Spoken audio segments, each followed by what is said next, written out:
What's up? It's your girl, Drama Queen. I have not posted in a while. My camera is in camera surgery right now, but this was a message that was important enough that I wanted to do it just using my phone. So after last night, I've had several questions, concerns concerning celiac. So I wanted to go ahead and step outside of my box and share my story. So once I decided to go, I guess, tell the world about my story, then I knew that it was going to be a moment when I had to share a little bit more. And so that's what I plan on doing today, is sharing about my celiac story. So you can kind of have an idea why in the world would somebody do something that could potentially harm them, kill them, or whatever. So I want to spend a little bit of time just sharing my celiac story, and I think that that'll help people understand why I do what I do. So 2011, I was really, really sick. Now I'm going to pause because growing up, I was sick forever. You know, I always had stomach issues, always dealt with stomach issues. And so my mother took me to the doctor. I don't remember how old I was. I was probably in single digits. And they told me that I had IBS, which stands for irritable bowel syndrome, and that I had anemia. So we kind of went with that and went with that for years. So fast forward to 2011. In 2011, I got really sick. I lost around 90 pounds. My hair fell out. And I hadn't had a cycle in a while at that time. So I made a promise. My family wanted me to see what was going on because clearly these aren't things that happen to normal people. Losing 90 pounds, hair falling out, my skin was looking funny, not having a cycle. It was time to see what was going on. So I went to the doctor. They tested me for a lot of stuff. Everybody had their opinion of what they thought it was. Some of the things that they thought that I had, and I did a lot of research on these things. The first thing they thought I had was Crohn's. Then they thought that I had diverticulitis. Then at one time they sent me to an oncologist because they said it could be cancer. So I had to go sit in an oncologist's office with my mother to talk to someone about potentially having cancer. So then my doctor told me that, you know, losing that amount of weight, it could be HIV. And I'm like, well, dude, I've been celibate for some years. And she reminded me that, you know, that can lay dormant in your body for 7 years. So, I did some tests. They did not figure out what was wrong. During that time, I had several colonoscopies and endoscopies trying to see what was wrong. Some stuff was revealed, but nothing that should have caused me to lose weight, my hair falling out, not having a menstrual cycle. So, they don't find anything. I mean, nothing major. And so I was still sick. And I just kind of had an attitude of, I don't like needles. And so I'm sick of getting picked and probed and nobody can tell me what's wrong with me. I had a colonoscopy one week. Next week I had to have an endoscopy. I mean, it just was a lot. So I just gave up. And my family was not happy with me. They was like, you cannot give up. You got to figure out what's wrong. So I decided to go to another doctor. And I went to that doctor because I think this was now in 2012, the beginning of 2012. And I went because I hadn't had a cycle. And I'm like, I don't know what's going on. So when I walk in there, she tells me, I think you have celiac disease. And I'm like, what? Like, how you just meet me? I had never been to this doctor before. I was referred to her. Like, how you look at me and tell me I have celiac disease? And I'm like, So she told me she was looking at my skin. I had little lighter blotches on my arms, on my legs. She listened to some of my other symptoms, and so she ran several tests. Some of them were very, very painful. And comes back that I have celiac disease, which is a gluten intolerance. Now, there are some people that are gluten sensitive, which means that they may have an issue or they may not have an issue. And so usually people that are gluten sensitive, they sometimes still choose to have gluten-free foods. When I first was diagnosed, I did have gluten-free foods for the holiday. And I got sick as a dog. Whew, I remember that.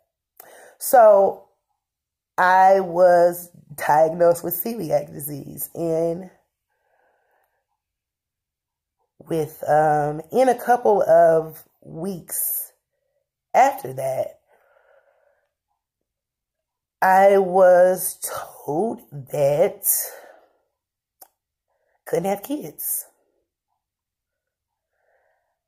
I was told that I couldn't have kids. Growing up, I didn't know what career path I wanted to take. I didn't know. But the one thing in life that I always knew that I wanted to be was a mother. And finding out you have a disease and you have to change your eating habits and change your lifestyle, and then shortly after finding out that I'm not able to have kids because of celiac,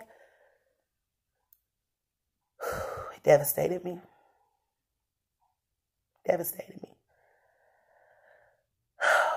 If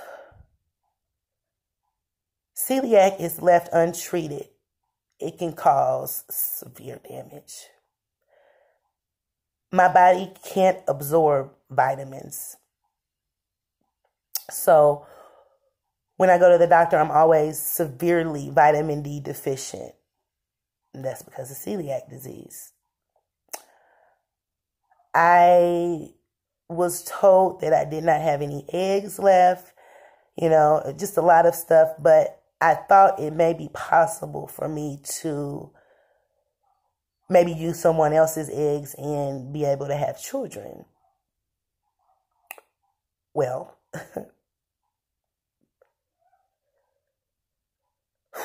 in 2017, I had to have a surgery because of celiac. And that surgery guaranteed that I would never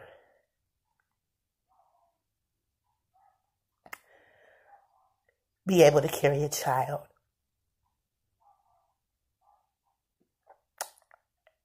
And it sucks. It sucks. It does. It's one of the reasons why I teach children, is because I can't have children. I was in a relationship when I found this out. We talked about having kids. We talked about getting married.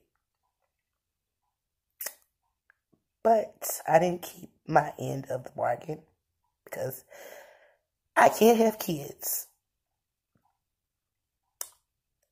So celiac has caused me to be extremely sick.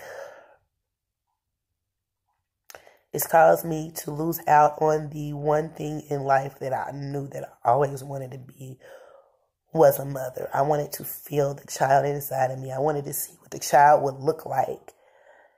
And I've been deprived of that. So I started doing some research, and I read a lot of horror stories about people that were suffering with celiac disease, and people didn't understand, and how they would be in jail or prison or the hospital or a university or at work, and people just kind of pushed them to the side. It happened to me at work. It happened to me. In one of my jobs, it wasn't taken seriously. Thank God that it was someone that knew about my disease. So they made sure that I always had something to eat. And that is one of the reasons why the American Disability Act included invisible diseases like celiac disease to be covered for places that you have no control over your food. And I read the horror stories. I read the horror stories of people almost dying. I read the stories about a university that was sued and had to pay several students that were suffering from celiac disease, and they did not have food for them in the cafeteria. I read about it. And I said, it's time you bring awareness. A lot of people think that gluten is a fad. It's not a fad for me. It's not a fad. Having celiac causes potential other health issues. Like I have to go to the doctor next week. Knowing that having this disease and knowing that I could go to jail or go to the hospital or have been at work and no one's taking my disease serious. And it's serious. Like, this is like one of the things that has been the hardest for me to accept, because I feel like, why me, Lord? Why me? You know I love kids. I would be a dynamic mother. And last week I had a talk with God because I didn't understand. And it was revealed to me, why me? Why me to have celiac? Why me to not be able to have kids? So what God revealed to me is why me to have celiac is I can be that person that brings awareness. I can be that person. So I'm going to start posting videos to share my journey with celiac disease, because it's not pleasant. It's not pleasant. I just want people to not judge what they don't understand. In my process, that's something that I had to deal with. And I'm a strong person, so I felt like I'll take one for the team. And that's what I did, because people go into these places, these public places and places that are supposed to make sure that they at least keep their same, what they need to normally eat, or you're not trying to make my life better, but keeping me healthy.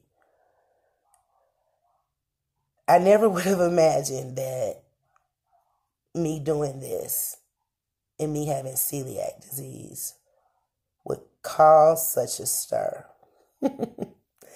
But, I was talking to some family this morning and I said, people are talking about it. People are talking about it. And let's take out celiac disease.